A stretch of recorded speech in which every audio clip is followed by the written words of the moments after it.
Hello and welcome back, all my Dragon Ball Theorists. I know it's been a while since I uploaded, and there's nothing better than to break that streak than with a new amazing chapter of the Dragon Ball Super Manga. This chapter had many moments where I just continued to fall in love with the character Moro even more as he is securing himself as one of the greatest DB villains of all time. Sure, that can be wildly debated, but if you haven't been reading the manga or following this arc, Moro is a different type of beast when it comes to villains. I have been hyping him up for some of my videos where I did a comparison to Aizen to illustrate how he is underrated and more terrifying than you think. This chapter just reconfirms that with some jaw-dropping moments and a few key panels that gives us some hints of things to come. With that said, when we look at how the last chapter 58 ended with Goku finally revealing his new power to Moro, we get a hint that Moro is well aware of Ultra Instinct as he refers to it as no mortal ability. So this chapter kicks off with Shimoreka overlooking the fight and stating, "It looks like that one Saiyan showed up." Then 7-3 is starting to regain his consciousness. As we know, Moro spared 7-3's life because he has special plans to utilize his power once again, and he is back on the spaceship recovering. The title of chapter 59 is Activate Ultra Instinct Sign, as we have Gohan and Piccolo extremely excited to see that Goku can actually activate Ultra Instinct at will.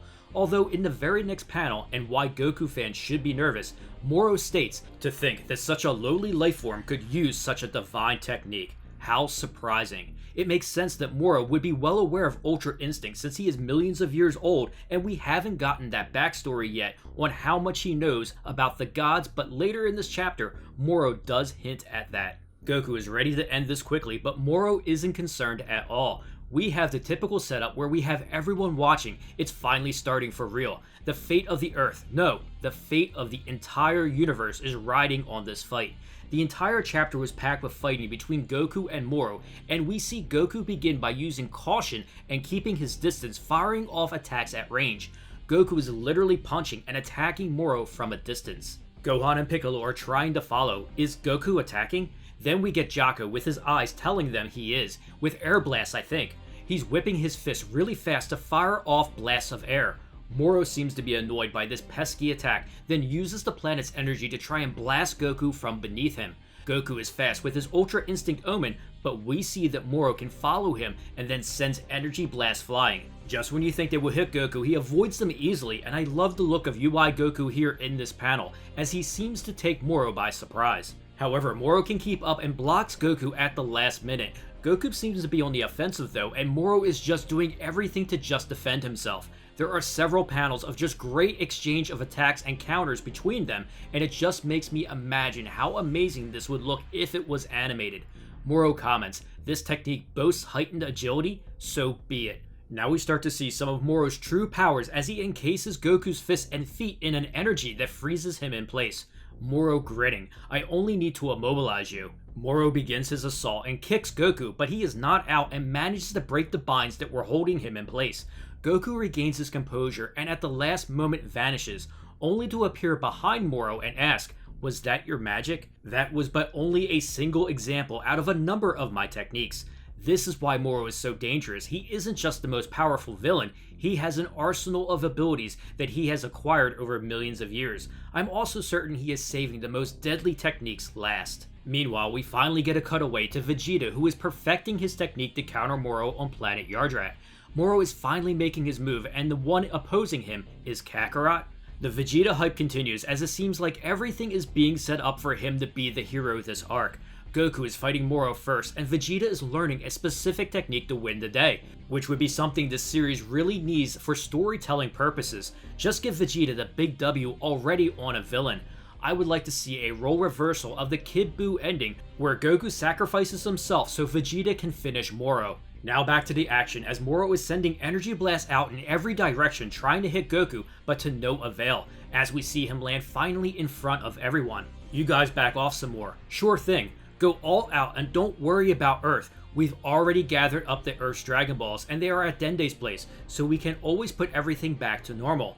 I've mentioned it before and seen many of you say in the comments that the Dragon Balls take the tension out of the series because there is no real loss. So I really hope coming up they find a way to change that to make the story feel more impactful where things can't be reversed with a wish. Goku now charging up his Kamehameha, looking to end it as he is dodging attacks similar to when he fought Kefla at the Tournament of Power in the anime. We see Goku fire off the energy blast with what looks like was Moro behind him, but it turns out that it was just an illusion and Goku aimed his attack at the right target.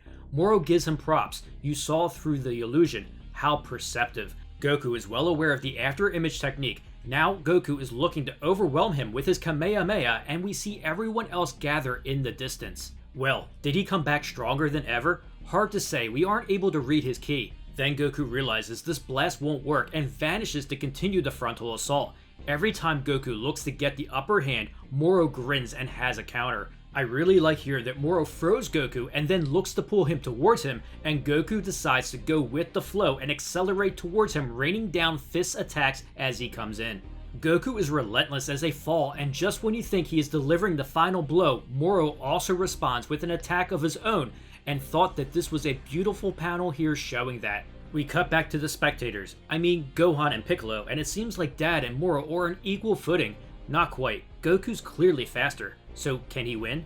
Well, Moro still hasn't tried absorbing energy. Then, just like that, here we go as Moro tries to absorb Goku, and he vanishes. Moro trying to locate where Goku is and just barely manages to dodge his attack. Moro then goes to absorb his power again, and Goku vanishes, but Moro doesn't seem concerned, as it is just as he thought. Of course, he's moving at top speed to dodge the energy absorption. Jocko didn't realize that was possible, and it basically takes care of Moro's main move. The excitement continues to build for Earth's heroes because if Goku's energy can't be stolen, he can win. Classic Goku. Who knows what hellish training he's been through, and he probably still has that Ultra Instinct form left, the one with silver hair, which we finally cut away to Beerus' homeworld, where we have been patiently expecting to see what Whis and Maris are up to ever since they vanished in front of Goku. Now, many of us thought that perhaps Whis was jealous of Maris, and well, he did come off that way when he was complaining to Daddy. However, Whis actually gives Maris the highest praise for training Goku. I sing you praises, Maris. What's interesting is Beerus still doesn't have a care in the world and refers to Maris as a kid and asks if he has learned how to cook anything in the mortal realm. With how this battle is going, I think he might have to get involved at some point, whether he likes it or not. Then Whis asks, has Goku mastered Ultra Instinct then? Can we expect to see that silver hair? No, about that, as the fight continues back on Earth between these two. Moro being confident as always. What's wrong? You seem eager to be done with this. This is where we get the first bombshell from Moro. You believe you have found a way around my energy absorption, but you have made a grave error. I only consume energy to fill my stomach. Weakening my opponents and strengthening myself are only fortunate side effects, not the primary goal. A confused look on Goku's face as Moro says, I will happily devour your energy after you are defeated. That's right, Moro plans to beat Goku the old-fashioned way. You thought this was all I could muster? You fool. What? What did Moro just say? I think we all saw this coming as Moro now finally decides to reveal some of his true power. We get a beautiful panel of Moro powering up as shock falls over Goku and everyone watching. I consumed countless planets since our previous encounter, all of which have filled me with enough power to transcend the very gods, which I think is an important statement by Moro, as he must certainly know of Beerus and the gods of destruction. This boast right here is hinting that not only does he know about them, but he has also surpassed them. That ki, it's enormous to a terrifying extent. Moro fires a blast at Goku and he swipes it away, but Moro easily gets behind him to grab him with this increase in his power. Now, I understand why you didn't employ this form during the entire fight against Sagamo. It's because you can't maintain it for long. Now we cut back to Whis saying, so he was only able to achieve the sign level? Yes, he never managed to activate the true Ultra Instinct form. I see, that doesn't bode well. Sign or Omen serves as the gateway to UI, but it isn't stable. Maintaining that instability consumes an enormous amount of stamina. Were you aware? Maris was, as he says this battle hinges on Son Goku's ability to manage that energy drain while keeping up Omen as long as possible. Moro telling Goku now, you hope to bring our bout to a hasty conclusion while you still had the stamina for it. But too bad for you. I've been waiting for your inevitable decline. Goku, as always, even in the face of a losing battle, I should have realized you already figured out my weakness, but still, if you were stalling for time, that means you don't think you can beat me when I'm at full power, huh? If I can keep hitting you with all I got, I can win this. Goku, now summoning all his power he has left, goes back into Omen Ultra Instinct. Then we conclude this chapter with Goku stating, "Sorry, Maris, but a stamina balancing act during battle just isn't my style." Moro grins, "So you still had some power left. Good. Now I'm intrigued." In conclusion, I think Goku's assumption that Moro was only waiting for his power to decline and he couldn't beat him at full power is wrong.